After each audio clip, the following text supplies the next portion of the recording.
By May 2026, global stability was fracturing. Conflict in Iran was driving oil prices higher, and the race to dominate artificial intelligence had transformed into a high-stakes geopolitical contest. Taiwan remained the most dangerous flashpoint, a military threat looming over every international relationship. Within this volatile environment, President Donald Trump arrived in Beijing to meet with President Xi Jinping. China organized a massive, highly curated welcoming ceremony. The U.S. delegation was greeted with a red carpet reception, 21 gun salutes, and a sea of flags in a display of total diplomatic pageantry. Both leaders were projecting the image of a G2 moment, acting as the central decision-makers of a world dominated by two equal powers. Chinese state media celebrated the optics, framing the meeting as proof that China now stood on an absolute level with the United States.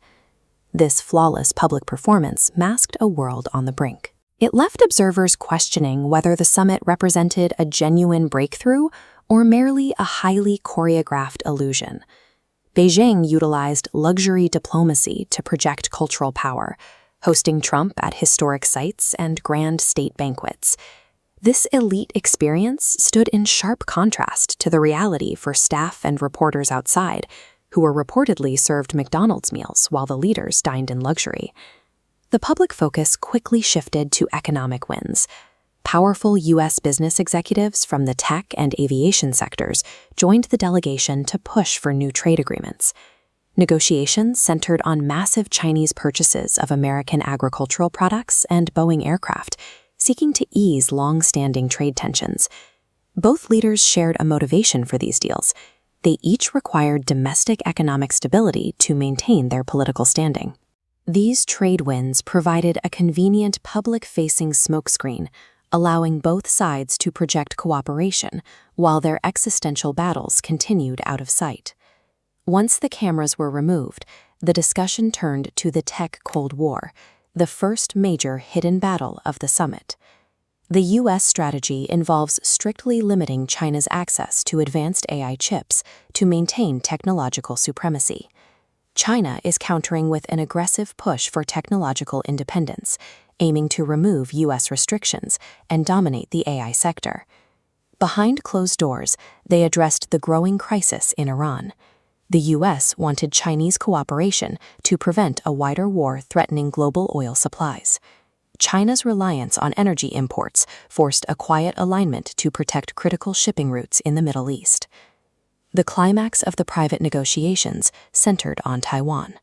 Xi Jinping reportedly gave Trump a direct warning. Mishandling Taiwan, the most sensitive issue in their relationship, could lead to outright military conflict. This remains a zero-sum issue. China asserts Taiwan is part of its territory, while the U.S. continues to provide the self-governing island with military and political support. While trade in oil allowed for temporary compromises, Taiwan's sovereignty and AI dominance proved to be red lines that neither tower would cross. Trump and Xi smiled for the cameras as the summit concluded, but these optics masked the sobering reality of the unresolved conflicts. There were small victories. Trade tensions cooled temporarily, and new communication channels were established between the two governments.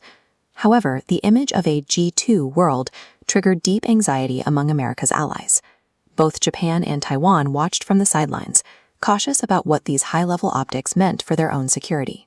The summit left the most dangerous issues untouched: the AI arms race, escalating military rivalries, and a fundamental mutual distrust. Analysts characterize the final outcome of the 2026 Beijing summit as a fragile truce. Beneath the surface, the machinery of a major global conflict is still actively ticking. The summit provided a temporary pause, but a single miscalculation in the shadows could still plunge the world into an irreversible crisis. Subscribe to my YouTube channel. Thanks.